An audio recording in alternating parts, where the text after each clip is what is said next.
வணக்கம். இது தமிழ்லங்கா செய்திகள். முதலில் தலைப்புச் செய்திகள். தெஹிவளை பகுதியில் வயோதிபர் ஒருவரை தாக்கி பணம் கொள்ளையிட்ட சம்பவம் தொடர்பாக தேடப்பட்டு வந்த சந்தேக நபர் காவல்துறையினரால் கைது செய்யப்பட்டுள்ளார். இதேவேளை கைது செய்யப்பட்ட சந்தேக நபரிடமிருந்து ஐஸ் போதைப் பொருள் மீட்கப்பட்டுள்ளதாகவும் தெரிவிக்கப்படுகிறது. தெஹிவளை வைத்திய வீதியில் வைத்து கடந்த 17ஆம் தேதி 74 வயதுடைய வயோதிபர் ஒருவர் மர்ம நபரால் தாக்கப்பட்டு அவரிடமிருந்த 2100 ரூபாய் பணம் கொள்ளையிடப்பட்டது.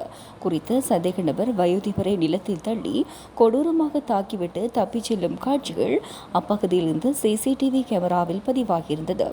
இச்சம்பவம் குறித்து விசாரணைகளை முன்னெடுத்து வந்த தெஹிவளை காவல்துறை குற்றத்தடுப்பு பிரிவினர் சிசிடிவி காட்சிகளின் உதவியுடன் சந்தேக நபரை அடையாளம் கண்டு கைது செய்தனர். கைது செய்யப்பட்ட வேளையில் சந்தேக நபரிடமிருந்து 5200 மில்லிகிராம் ஐஸ் போதைப் பொருள் காவல்துறையினரால் கைப்பற்றப்பட்டது. இதேவேளை குறித்த சந்தேக நபரை இன்று கல்கிசை நீதவான் நீதிமன்றில் முன்னிலைப்படுத்தப்பட உள்ள நிலையில் தெஹிவளை காவல்துறையினர் மேலதிக விசாரணைகளை மேற்கொண்டு வருகின்றனர். தமிழ்நாட்டின் விருதுநகர் மாவட்டம் கட்டினார்பட்டியில் உள்ள பட்டாசு ஆலையில் நேற்று மாலை ஏற்பட்ட கோர வெடி விபத்தில் உயிரிழந்தவர்களின் எண்ணிக்கை 23ஆக உயர்ந்துள்ளது. அரசு அனுமதியுடன் இயங்கி வந்த இந்த ஆலையில் விபத்து நடந்தபோது 30க்கும் மேற்பட்டோர் படியில் இருந்த நிலையில் பட்டாசு தயாரிப்பின் போது ஏற்பட்ட உராய்வு காரணமாக இந்த விபத்து நேரிட்டதாக முதற்கட்ட விசாரணையில் தெரிய வந்துள்ளது. படுகாயமடைந்த 6 பேர் மருத்துவமனையில் அனுமதிக்கப்பட்டுள்ளதால் பலி எண்ணிக்கை மேலும் உயரும் என அஞ்சப்படுகிறது. இந்நிலையில் இவ்விபத்தில் உயிரிழந்தவர்களின் குடும்பங்களுக்கு தமிழக வெற்றிக் கழக தலைவர் விஜய் தனது ஆழ்ந்த இரங்கலை தெரிவித்துள்ளார். செய்தி அறிந்து மிகுந்த மனவேதனை அடைந்துள்ளதாக தமிழக வெற்றிக் கழக தலைவர் விஜய் தெரிவித்துள்ளார். உயிரிழந்தவர்களின் குடும்பத்தினருக்கு தனது ஆழ்ந்த அனுதாபங்களை தெரிவித்துள்ள அவர் காயமடைந்தவர்கள் விரைவில் குணமடைய இறைவனை பிரார்த்திப்பதாக குறிப்பிட்டுள்ளார். மேலும் தமிழக வெற்றிக் கழகத்தின் தலைமையில் மக்களுக்கான உண்மையான ஆட்சி அமைந்தவுடன் பட்டாசு தொழிலாளர்களின் நலன் மற்றும் பாதுகாப்பை உறுதி செய்யும் வகையில் உரிய நடவடிக்கைகள் மேற்கொள்ளப்படும் என்றும் அவர் தனது எக்ஸ் தள பதிவில் உறுதிப்படுத்தியுள்ளார். அமெரிக்காவின் லூசியானா மாகாணத்தில் இடம்பெற்ற துப்பாக்கிச் சூட்டில் 8 சிறுவர்கள் கொல்லப்பட்டனர். மேலும் 2 காயமடைந்துள்ளனர்.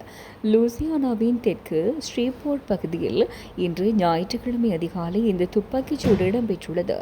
3 வீடுகளின் மீது மேற்கொள்ளப்பட்ட இந்த தாக்குதலில் 1 முதல் 14 வயதிற்குட்பட்ட 8 சிறுவர்கள் உயிரிழந்துள்ளதாக காவல்துறையினர் தெரிவித்துள்ளனர். துப்பாக்கிச்சூடு நடத்திய நபர் அங்கிருந்து வாகனம் ஒன்றை கடத்தி தப்பிச் செல்ல முயன்றுள்ளார். இதன்போது காவல்துறையினர் அவரை துரத்தி சென்று சுட்டதில் அவரும் உயிரிழந்தார். உயிரிழந்த சிறுவர்களில் சிலருக்கு குறித்த துப்பாக்கிதாரி உறவினர் என முதற்கட்ட விசாரணையில் தெரியவந்துள்ளது. இந்த சம்பவம் ஒரு குடும்ப பிரச்சினை காரணமாக இடம்பெற்றிருக்கலாம் என காவல்துறை அதிகாரிகள் கருதுகின்றனர்.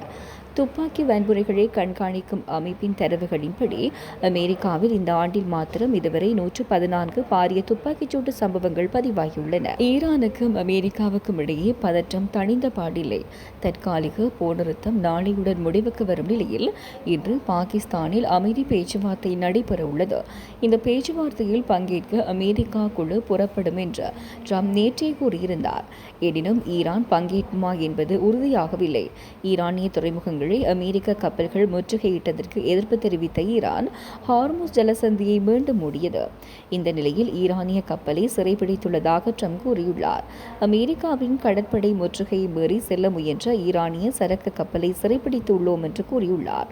இது தொடர்பாக தனது ட்ரூத் சமூக வலைதளத்தில் ட்ரம்ப் பதிவிட்டதாவது: ஈரான் கொடியுடன் சென்ற டோஸ்கா என்ற சரக்கு கப்பல் சுமார் 900 அடி நீளமும் ஒரு விமானம் தாங்கிய கப்பலுக்கு நிகரான இடையும் கொண்டதாக இருந்தது. அமெரிக்காவின் கப்பல் முதலில் நிறுத்துமாறு எச்சரிக்கை வழங்கியதாகவும், ஆனால் ஈரான் கப்பல் குழுவினர் அதை பின்பற்ற மறுத்தது. எங்கள் கடற்படை கப்பல் அந்த கப்பலின் என்ஜின் அறையின் துளை ஏற்படுத்தி அதை அங்கேயே நிறுத்தியது. தற்போது அந்த கப்பல் அமெரிக்க கடற்படையின் கட்டுப்பாட்டில் உள்ளது என்று ட்ரம்ப் தெரிவித்தார். மேலும் அந்த கப்பல் முன்பு சட்டவிரோத செயல்பாடுகளில் ஈடுபட்டதற்காக அமெரிக்க நீதித்துறை விதித்த தடைகளின் கீழ் இருந்ததாகவும் அவர் கூறினார். மலையக பெருந்தோட்ட பகுதிகளில் இந்திய அரசாங்கத்தின் நிதியுதவியுடன் முன்னெடுக்கப்பட்டு வந்த இந்திய வீடமைப்பு திட்டத்தின் 3ஆம் கட்டம் இன்று உத்தியோகபூர்வமாக நிறைவடைந்தது.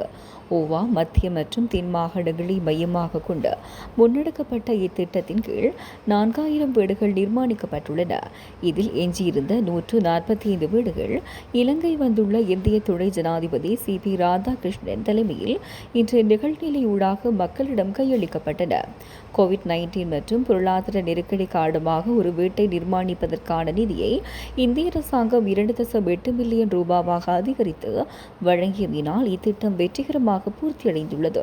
ஏற்கனவே முதலாம், இரண்டாம் கட்டங்களில் 46,000 வீடுகள் கட்டி முடிக்கப்பட்டுள்ளன.